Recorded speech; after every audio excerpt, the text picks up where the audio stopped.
Hello, everyone, and welcome to the Learn to Love podcast, your guide to everything love, sex, intimacy, and relationships.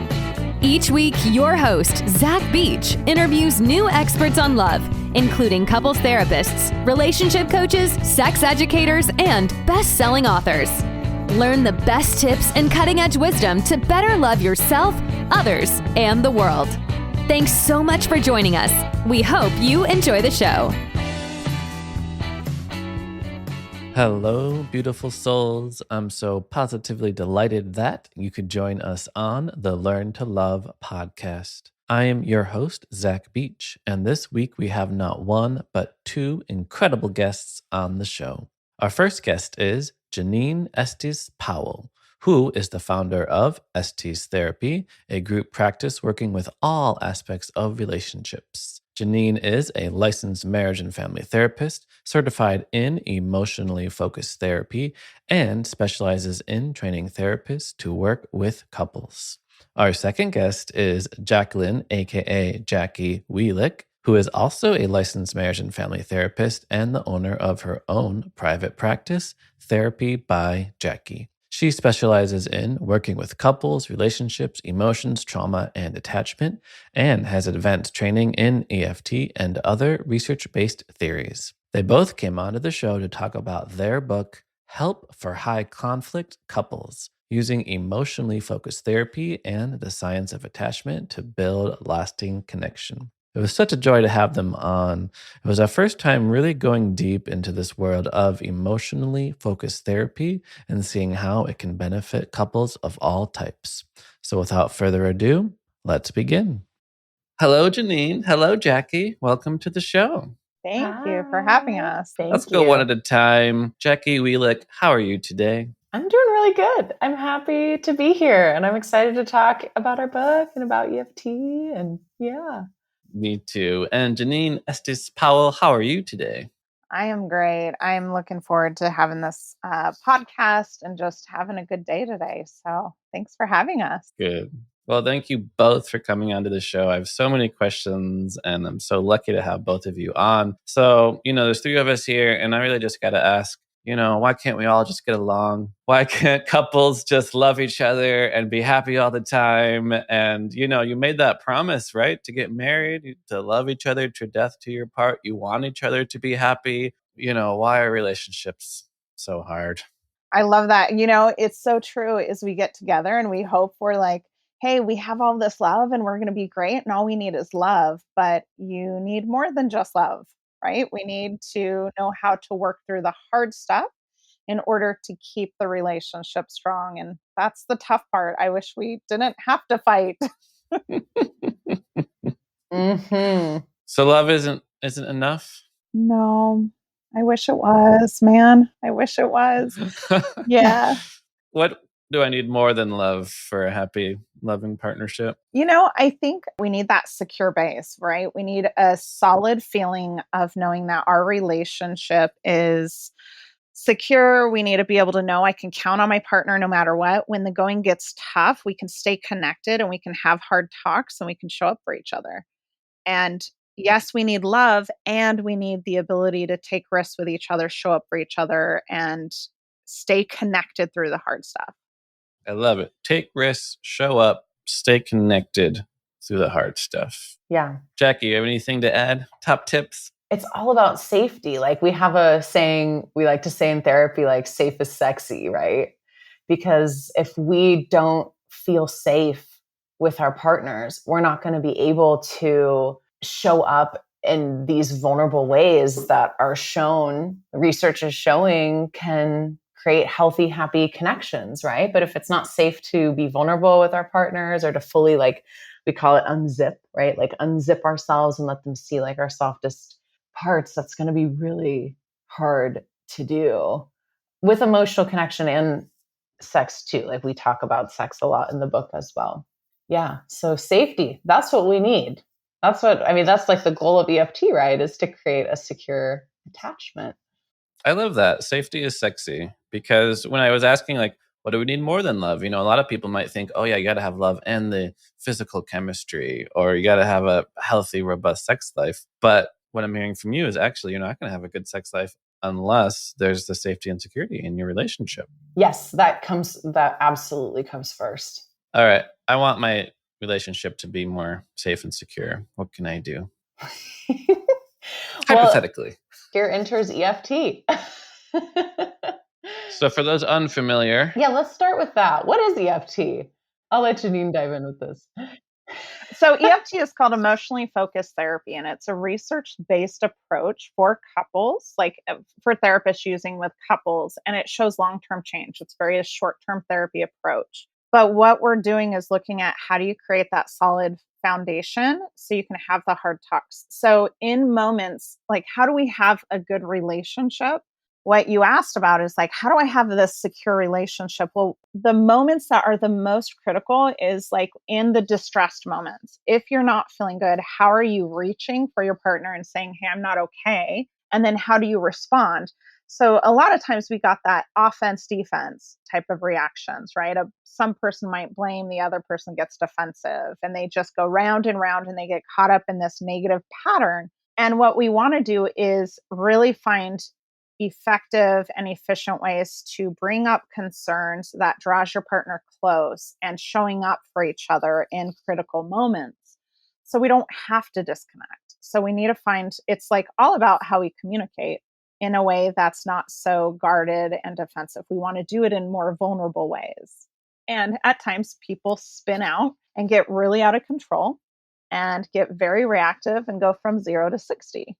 And when they go 0 to 60, right, that intensity, it's really fast, really quick, and we lose each other and fights happen and we disconnect. Somebody starts sleeping on the couch, right? There's just like, they might leave, they might threaten things. They get into these all different types of fights. So we want to be able to catch those, how people are talking about it and talk about it in ways that really draw each other close.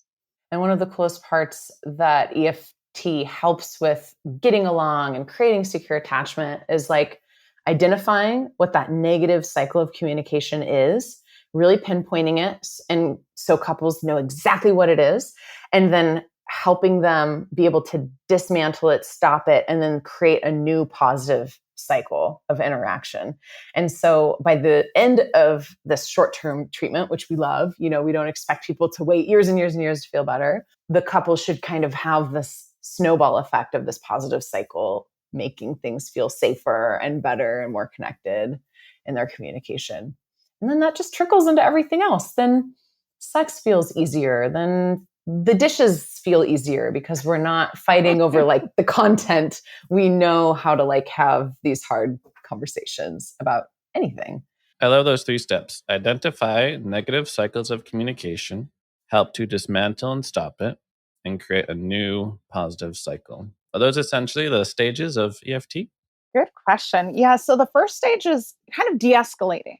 So the first stage is de-escalating and understanding what the pattern looks like. So when couples come in, we're going to help them learn what their pattern is, understand what their underlying emotions are, what their needs are, making sense of it. And that's where it de-escalates. The second phase is then getting a corrective emotional experience, right? And so what they're doing is they're learning how to identify those emotions and reactions, turn to each other in a more vulnerable way, and get a corrective experience. And they need that over and over and over to create change. And then the third phase of EFT is really kind of dotting the I's, crossing the T's, making sure everything's kind of organized, buttoned up, right? And creating new narratives for the relationship.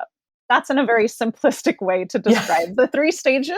As a clinician, we know where we're at and there's a roadmap. This is the great thing, is there's always a roadmap for the clinicians on where to go with the clients, what steps we need to do.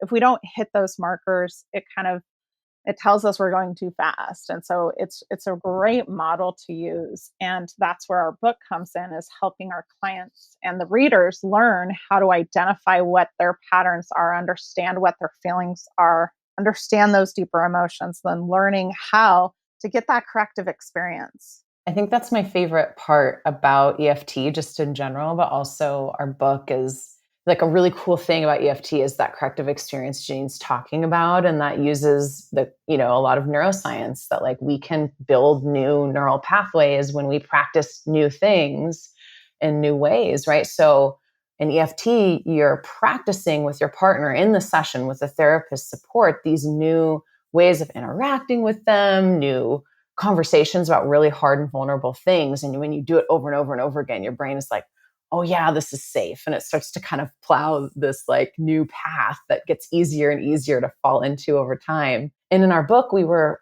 like, how can we bring that experience into reading? Because people have this at home, they're not going to be in a therapy session. And what we did is we have a ton of exercises throughout the book for the reader to practice every single concept at home with their partner, or if partner's not open to doing it, we have options for what somebody could do on their own also. And it's really cool in the hopes of bringing that corrective experience that EFT is really known for into a written format. So it's really fun. That was one of my favorite parts of writing it. Yeah, I like that. We have de-escalate, correct, and create, essentially. Beautifully said. I like that. I want to use that. I'm just repeating. I'm being the therapist, repeating back what I'm hearing. Okay. You're a good therapist. Somebody said I do in the podcast the other day. She's like, oh yeah, that's what we do. Let's talk about the E in EFT, right? Emotionally focused therapy, because an interesting thing I'm almost hearing from you, and I want to see if you agree with this statement, is that there are certain emotions that create conflict. And those are the ones we want to de-escalate. So maybe anger, resentment, fear, I guess, would be the opposite of security. And then there's other emotions we almost want to cultivate. So how do emotions play a role in disconnection and connection? Gosh, they play a role everywhere, right? Yeah. I love that you're bringing that up, the E. And emotionally focused therapy. It's all about that, the emotions that we're feeling. With the emotions, when we have them arise, right, we might have these really joyful moments and feeling connected with our partner, and we'll feel confident and feel really secure. But there might be moments of something's off, something's going on, right? These alarm bells start to scream. Inside emotionally, there's these deeper, raw primary feelings that we have. They're this initial raw feeling that happens, but a lot of times couples get stuck going into that secondary reaction of anger and frustration, agitation, overwhelm, and they snap at each other. They question each other. And what we have to do is help build that window of tolerance to understand when that disconnection happens. Yes, there's frustration and anger, but what's that deeper, raw feeling of emotion? What's underneath it and what's driving it? And the more we can talk about that kind of driving emotion, kind of more raw feeling, that typically will draw out to what they're needing, asking for what they need in more of a clear way, and having the partner stay more connected when they're in this vulnerable state versus reactive, blaming, defending, withdrawing, right? So we want to be able to reach out, like you use the word fear. And if somebody is afraid they don't matter, it's important that they can say, I'm really scared I don't matter to you. I'm really worried about that. Can you reassure me? And they can reach and ask for it. But at times it doesn't come out that way. This happens all over with couples, whether you're high conflict, low conflict, whatever type of conflict. There might be an insecurity that happens, yet we don't know how to put it to words or even identify that emotion that's going on. And it just, all of a sudden I'm annoyed with my partner, right? Like it's very common at my house. I can get really annoyed with my wife really quickly. And it's like, okay, yes, she annoyed me, but what else am I feeling? What else is going on? And it's usually this deeper sense of I'm not feeling seen or heard about. And that feels really scary. I need to know that how I feel matters, right? And the more that we expand that awareness and understand what we're really feeling, the less snappy I'm going to be at my partner, right? The more I can say, I'm just really scared I don't matter. Can you reassure me right now? I love that example so much because we've all been there. And like when we come to our partners with a vulnerability, like the natural instinct when we see someone in a vulnerability is to lean in. Like we use this example in the book. Like if you just see someone crying, you're just going to want to lean in. Oh my gosh, are you okay? What's going on? And if you see someone yelling at you, the natural instinct is to protect and back away. So it's like, how can we use that kind of it's more complicated than that, but like this basic example, how can we use that to our benefit in our relationships by setting our partners up for success so that they can lean in and set us up for success too? Then we get their support. I like that. Yelling, we lean away. Vulnerability, we lean in. It's hard to go cuddle on a cactus, right?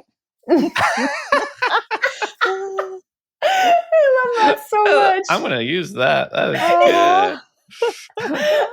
Well, it's interesting because clients will say, like, well, I was telling my partner what I needed. And it was like, no, you were attacking them. So it's really hard for them to come and cuddle into that cactus, right? They want you to come cuddle in, but you're pokey right now. It's the best. It's like lean into the punch. How am I supposed to lean into the punch? I'm not going to. I'm gonna step away.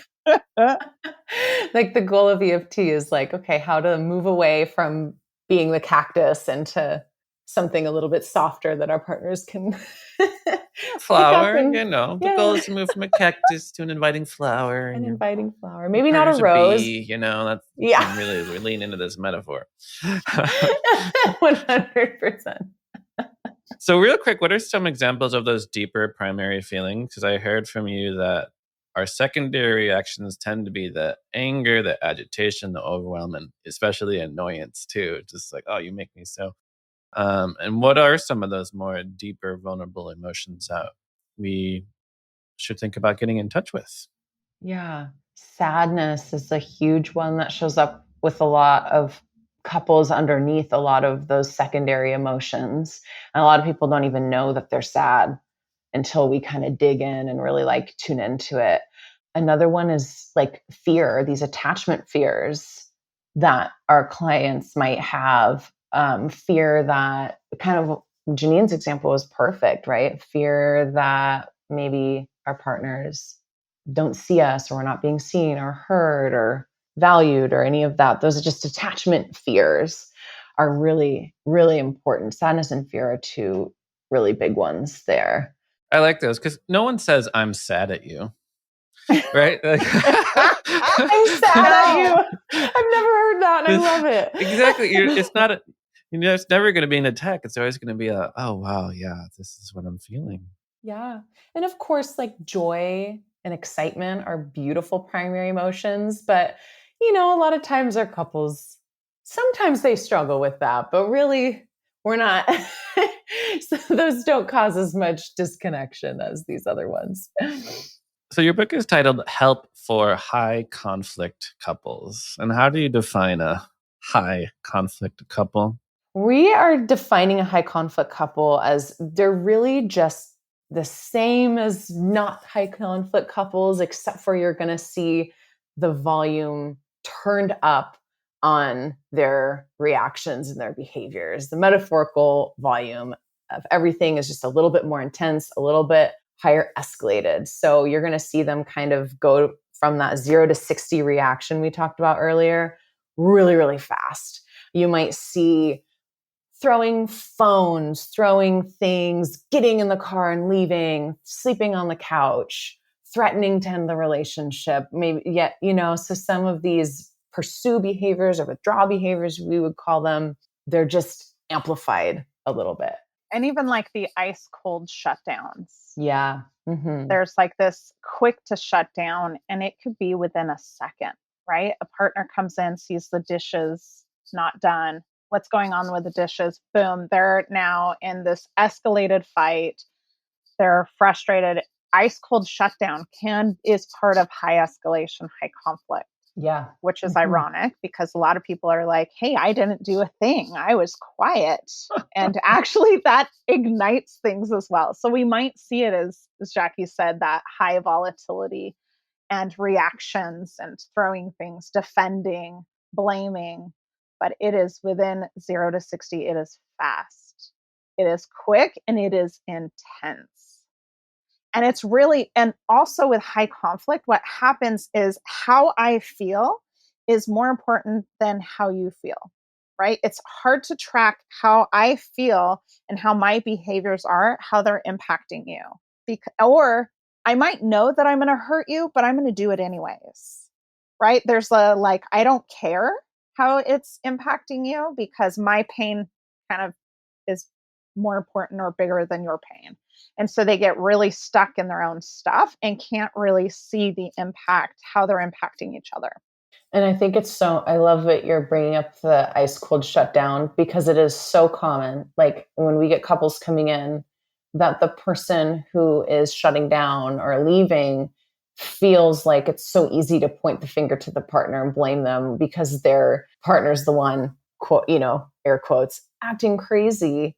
Not seeing that is equally as escalating to just totally shut someone out, right? And in EFT with the negative cycle, each person's reactions, it's like a ping pong match. Each person's behavior and reactions, they're serving a ping pong ball over to the other side of the net for their partner. So the more somebody ice cold shuts down, the more their partner is going to react to that shutdown and be like, let me make you hear me even more, and amplifies that behavior, and they'll serve the ball back. And then, you can start to imagine how these play a role back and forth, influencing each other. Our partners have a huge influence on how we react and show up in our disagreements. Well, that's what I was wondering is I think we know it takes two to tango, so to speak. But when we do look at high conflict couples, like, do you find that sometimes there is just, say, one partner who might be, say, quicker to anger, might have more buttons and triggers than the other one that's kind of doing the escalation? Or do you find that most of the time both partners are really good at pushing each other's buttons? Well, they're pushing each other's buttons in different ways. So the ice cold shutdown, the quiet, can actually be pushing that button of the partner. And it's a common pattern to have somebody withdraw and shut down where the other one is in a pursuit, who comes out blaming, critical, threatening. So that is a common pattern, but high conflict might also look like a quick withdraw, and they touch something and they disconnect immediately. And there is no reconnecting, but we're not talking about it. But there's just this complete distance, and it's so fragile that we don't know how to come back together. It could take weeks to come back together. And so the high conflict, in theory, at times people think, oh, it's the yelling and screaming and throwing things, which is high conflict. And actually, it can look like a variety of things. So we had this sentence or the statement that we wrote about that kind of really impacts me, which is a lot of times partners don't know how much they impact their partner. So a lot of times let's just use the example of that shutdown, right? A lot of times those people have no clue the impact that that's having on their partner. Their partner's in so much pain, and the vulnerable, attachment need is, feeling unseen and unheard, and, fear that they don't matter to their partner. And the person in the shutdown is like, what? You want to matter to me? You were just screaming at me about the dishes. I had no idea, you cared that you even wanted me online. Right. And so I think that's a important place of seeing each person's role can be pretty equal in these dynamics once they start to understand, oh, this is a serious impact on the other person. I had no idea. But they won't know that until we all start talking vulnerably about our attachment needs and those emotions and what we're feeling, Yeah, I think that's a really important insight, that conflict doesn't always look like yelling. And somebody might be like, we're not a conflict couple. We just don't talk for weeks. Like this. I've heard that. I've heard that. Yeah. But that separation is another form of conflict. So, all right, I'm a high conflict couple. I go to couples counseling, but you write that there are 3 A's, in other words, things that begin with the letter A, that prevent couples counseling from being effective. So what are those 3 A's? That is abuse, addiction, and affairs. So what we mean by that is things that are actively occurring. We need these things to pause before we can move forward. So I like to be clear about this because I don't want to discourage people from getting help, because it's really common that high conflict couples have these maybe in history or something like that. We would need these to pause before starting treatment, only because the point of EFT is to create a secure attachment. And these things are going to prevent us from having a secure attachment. That's right. not going to There's happen. these competing attachments, such as the substance or the affair. And then, of course, the abuse, physical, sexual, financial, emotionally. That is unsafe. We definitely encourage people to seek out the counseling to get help, to get the resources they need. However, if we want to do a deeper dive in the relationship, it's hard for a partner to get really sensitive and vulnerable if they know that Friday nights you're going out with your partner, with the other person, right? The other woman per se.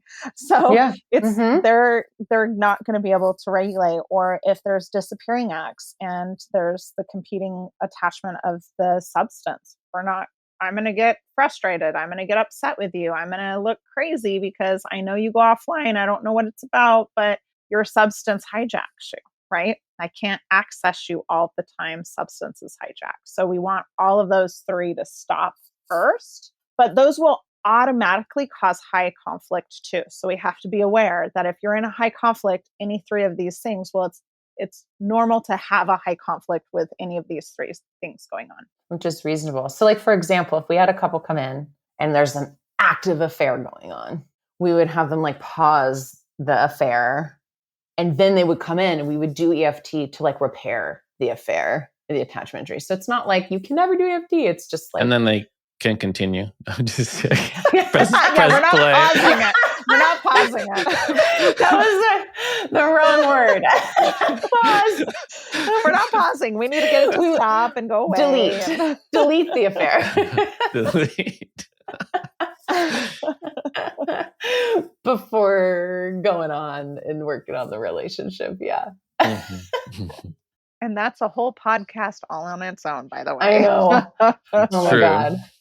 And unfortunately, my next question might be a podcast all on its own, because you do have a chapter on trauma. And I'm just thinking about it now because I did recently watch this video with Gabor Mate, who just talks about how early childhood trauma experiences are strongly correlated with later substance abuse, as a person kind of just seeks to regulate themselves with outside substances because they haven't developed that within themselves. So my question is kind of a dual question in terms of like, let's say there is trauma in a relationship, and like we kind of all have some in our life, but what is each partner's role? So like, what is partner A role who maybe has a traumatic experience that easily gets triggered in the relationship? And what is partner B's role in supporting their partner through healing and working through it?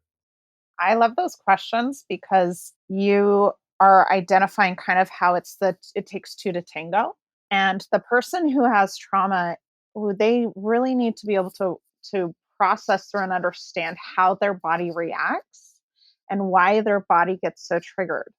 So at times, right, like you walk in, you see the dishes, and always the dishes. It's always the dishes. It's always the dishes. We hear about the dishes all the time. It's not true. About the dishes, but it's about the dishes. So they might walk in and see the dishes not done or whatever it is. It's unpredictable. Their body floods in, right? And they get this agitation. They have to know, oh, this was unpredictable. I didn't predict this. My body got so reactive. They have to be aware of what's happening. So that's to expand that emotional window and starting to understand that dysregulation and calm their bodies down. That's partner A who has the trauma. Partner B, then they will feel it and it's intense for them because they're seeing their partner, and they have to regulate their body as well. Calm it down and stay present, like, hey, something about this upset you, right? Because their partner is going to come at them a bit or have these intense reactions. Partner B has to really find a way, like, did something about this trigger you? What's happening? I'm here. How you feel matters. Hold on. Can you slow down? Right? Or I need you to stop yelling at me. I want to hear what you have to say, but I need you to stop yelling or attacking me. So they have to really stay online for their partner. Unfortunately, some couples might have a trauma relationship where they both walk in with trauma. And so they flare each other very quickly, and it's fast and it's intense. And so we have a part in the book, actually in the beginning, is about how to kind of regulate the nervous system and calm it down. And the trauma chapter is really about helping them identify where their trauma gets triggered, how come it gets triggered, and what they can do on both sides, because it is fast and it is quick. And it's not about not loving each other. It's more about something triggered my body. And my body remembers, even though my brain is here with you about the dishes and I'm just mad at you, but really their body's having a fight, flight, freeze, or appease reaction. And that's the body's job, is to respond really quickly to triggers that remind us of our trauma, right? So it's like very adaptive, and we can predict that that's going to happen in that 0 to 60 response. And it doesn't help the high conflict at all. And it can leave their partners being confused. Like, yeah, why are we spinning out and yelling now because of the dishes? Why is this such a big deal? So like having conversations around our trauma can feel really, really healing for couples to start to understand, oh, it like contextualizes their arguments, right? Oh, it's not about the dishes. This reminds you of not feeling heard or important or some, whatever that trigger is. And we have really cool exercises in the trauma chapter in the book to help people find out maybe what are some of those triggers and what is trauma. We have a very nuanced approach to trauma in our book, which I'm really appreciating, because it's very common. We get couples in EFT come in and they're like, I have no trauma. I just get 0 to 60 when the dishes are in the sink, or whatever. We start to explore that. And, we say in the book, trauma is not just for war veterans or, victims of car accidents or something, which obviously those things are very traumatic as well. But there's a lot of nuanced things that can be traumatic that do impact how we show up in our relationships. Everything as nuanced as bullying, or being in childhood having a parent who had a mental illness, or relationships with siblings, right? So we start to kind of give examples of what this can look like to help people make sense of their reality, And with trauma, we need to have corrective experiences to help our body know that even though I just got triggered and my body says it's unsafe, it's actually safe. This is my partner. They love me. They see me. It's okay for me to share these feelings, right? And we need to have these corrective experiences versus going into attack, blame, withdrawal, shut down, right? So that's where it's both partners have to take those efforts. Partner who has the trauma has to really find a pause button and understand, like, I just went super intense, fight, flight, freeze, appease. Like, why did I do that? What's happening? Hey, body, it's safe. I'm just got frustrated. Like, this was a frustrating situation. Hey, body, slow down, right? Pausing, calming that body down. And then the other partner really staying online and available and not getting caught in defend, blame, attack, withdraw. I love that. The fundamental need to feel heard and seen keeps coming up for me hearing both of you. I like how, Jennine, you said partner B in this scenario can say, how you feel matters, which I feel like is really powerful. And then Jackie, you were saying, yeah, we might have a fear of not feeling heard, not feeling important, or not feeling like we matter. So in your book, you have this lovely table. It's called the Conflict Toolbox that you have on cooling down. It's almost like a pop quiz, but you can obviously look at the book if you want to, because I want to kind of rapid fire go through some of them, because they're really solid. So one of them is, what if I'm angry at my partner? So, okay, if you're angry at your partner, then that's a good chance to press pause and then see what's that primary emotion underneath that anger. Because, right, we don't want to share the anger. That's going to push our partners away, not be effective, not get our needs met, right? Not going to help. So then dig underneath, find that primary emotion, and then share it in a vulnerable way. If it's safe to share. About you, exactly. About you and how you feel, not about how your partner did or... Yeah. I always say, if you add the word like after the statement, I feel, you're not sharing a feeling. I feel like you are a Yeah. jerk. Yeah, I feel like It's not a you're feeling. being rude or, nope, no, back up. The I feel like, it's not a feeling. It's I feel sad. I feel lonely, right? Whatever. I like to think about it as taking a spotlight and putting the spotlight on to you versus putting the spotlight onto your partner. And because when the Oh, yeah. spotlight is on the partner, it's like, you did this and you did that and you, right? A lot of pointing Yeah. at them and really putting that spotlight onto you and knowing like, no, I'm feeling really scared that I don't matter right now, or I'm really afraid that you see me as inadequate. Can you reassure me? So again, as Jackie said, if you're finding yourself frustrated, that pause button is going to be critical. So you press pause, do a deep dive, and earlier on in the book, we go through that negative cycle. So the readers will be aware of like, what is their negative cycle? What is that common emotion that they'll be able to find and then share it in that vulnerable way. Because in the negative cycle, that it's really predictable. So people can go, oh, yep, here's that anger again. Well, that's a lovely segue into the next question in the toolbox, which is, what if I want to share a feeling with my partner? So I've gotten in touch with that feeling. Now what do I do? So if a partner is about to share, we like to give a kind of a I'm about to share something vulnerable because you matter to me. And we let them know like, I'm going to take this jump, I'm going to take this risk because you matter to me. So it's letting the other person know I'm going to do it. Or it, does now work. Is this time work for you? Can I share it now? Right? Because partner, we don't want them to be walking out the door and you're about to share it with them and they're not available or they're a little preoccupied. So it's, I'm about to take this risk because you matter. Is now a good time? I want to share this feeling with you. I've been doing some thinking and I want to try to do it in a new way. So we're letting them know I'm about to go to this vulnerable step. I love that. That's such a good phrase. I'm about to share something vulnerable because you matter to me. Mm-hmm. All right, let's just do one more tool because our time is winding down. What if I'm feeling numb?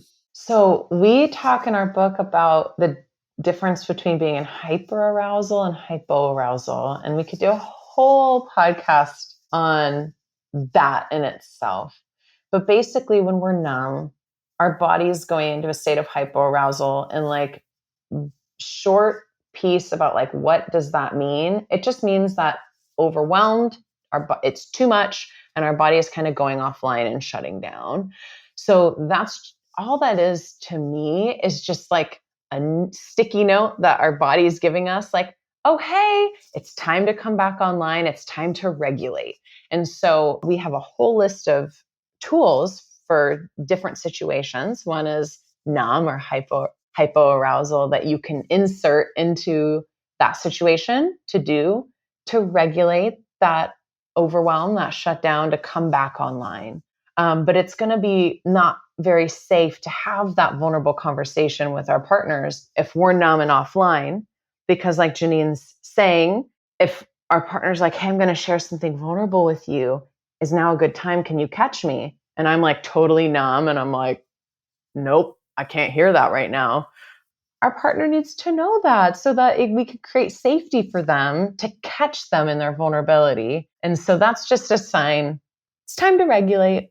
So, and while they're doing this of I'm kind of numbed out, is letting the partner know I'm fighting through a lot to get back to you. I need a bit. So in this numbed state, people think like they're just offline, but the body is novocained out, right? And things are too much. So right now I can't feel. I'm going to fight through it so I can get back to you. So we're still giving that intention of I'm going to fight to get back online, but I need a minute. And at times we need to tell our partner like I want to hear how you feel. I need to fight through this and I'm going to come back to you. This is too much right now. My body's kind of shut down. Give me a second, right? And so they just need to kind of communicate it. And some people don't know what they're feeling. And there's a whole piece on what goes on in the brain and how we can't find words to share how we're feeling. And it's not because we don't love our partner, it's our brain literally shut down. I think of it as Novocaine, right? We just Novocained our whole body, and we need time. So just kind of communicating that of, I care about you and I'm going to fight through this so I can get back online. And like, imagine being the person hearing that just feels so safe, because rather than maybe having the person like go offline, right? Do the ice cold shutdown that we talked about earlier. Instead, you're like, oh, they're overwhelmed. I'm important to them. They're going to regulate so we can talk about this. I already feel calmer, right? Just imagining that. Well, and it's about the coming back. Like, I'm going to fight to come back to you is really like that message of, I don't know what's going on. I can't find it, but I'm going to fight through it so I can come back to you. Because I'm not online right now, right? And we need to honor that. Like, I'm just not online, but I'm going to fight through it so I can get back to you. Again, for that secure attachment. So I don't know how it happened, but we are running low on time. Time has flown by. I've just been enjoying so much of what you have to share, but I have to leave some time to ask the final question I ask all of my guests, and we have to do it one at a time. So just to summarize, Jennine Estes Powell and Jacqueline, aka Jackie Wielick, they are the authors of Help for High Conflict Couples, using emotionally focused therapy and the science of attachment to build lasting connection. Thank you so much for coming on. And my final question, we'll go with Jackie because you're the first on my screen. Jackie or Jacqueline, what do you wish everyone knew about love? Oh, okay. There's so much that I want to say, but I'm just going to go with the first thing that popped in my mind, just because maybe that's my intuition. It's just hope, that there's so much hope. If you're in love with someone and you're struggling, or you're embarrassed to start couples therapy because you don't know if that means that there's something wrong with your relationship or something, just know that there's so much hope. There's so much research that shows that couples therapy is effective. Over 90% of couples who do EFT feel better after they do it. People feel closer after doing EFT than they did even before the conflict began. And so, like, you've got this. Love is hard. Have hope. It's going to be okay. Love is hard. Have hope. It's going to be okay. Beautiful. Jennine, what do you wish everyone knew about love? Well, I have a hashtag that my wife and I did a long time ago called Being Loved Is hashtag, and it's about being loved. And what I want everyone to know is love comes in many shapes, forms, and sizes. It comes in like getting kisses with morning breath, right? Or getting coffee in the morning, right? Or having somebody deal with our messy sides, right? Just full acceptance. Love comes in so many shapes and forms. And so really tracking and looking at how people love you, we're a pack animal. And it comes in so many ways as our community. And that's simply because your partner might not be saying it. They still might love you. They might not know how to say it. So the Being Loved Is hashtag, I actually went through and had hundreds of people write what it means to be loved with a chalkboard. And it's phenomenal to see what people say. And it's all over. So just look for it. Okay. Any specific social media or just... Well, it's a hashtag Being Loved Is, and on YouTube you can see Being Loved Is and see the video of it, so you can kind of find it there. Amazing. Well, thanks again, both of you, for coming onto the show. Jennine Estes Powell and Jacqueline Wielick, the authors of Help for High Conflict Couples. For our listeners who want to learn more about both of you, how can they find you? They can find us at helpforhighconflictcouples.com. Or easy peasy. Yeah, very easy. Help for High. Got that domain name. That's good. And you can find Jackie at JackieWielick.com. Oh, and our book also is on Amazon or at any bookstore too. And then for me, Jennine, you can find me at Estes Therapy or JenninePowell.com. Wonderful. Well, I do have to say, I know you two are in a relationship with each other, but you two have an amazing relationship. You did such a good job at not talking over each other, not interrupting, bouncing back and forth, uniting in your ideas. It was such a wonderful and lovely interview. So thanks again, both of you, for coming on. Well, thank you, Zach. It's wonderful being on the podcast. It's so special. That was meaningful. Thank you for sharing. And this was super fun. Thank you. Wow. What an incredible interview. Thank you, listeners, so much for listening. We hope you remember all of the valuable lessons that Jackie and Jennine shared with us today, including safety is sexy. It's important to identify negative cycles of communication, dismantle, stop them, and create new positive cycles. This follows the 3-step process of de escalation, correction, and creation. Couples counseling will not be affected if there is ongoing abuse, addiction, or affairs.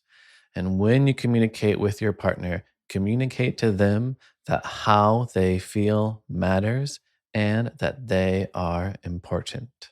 One way to bring something up is with the statement, I'm about to share something vulnerable because you matter to me. Thanks again for listening, and remember, you are perfect just the way you are.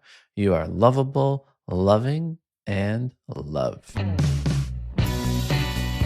Thanks again for listening to the Learn to Love podcast. To learn more about the show and your host, head over to zachbeach.com or theheartcenter.com. You can also follow Zach on Facebook, Twitter, and Instagram.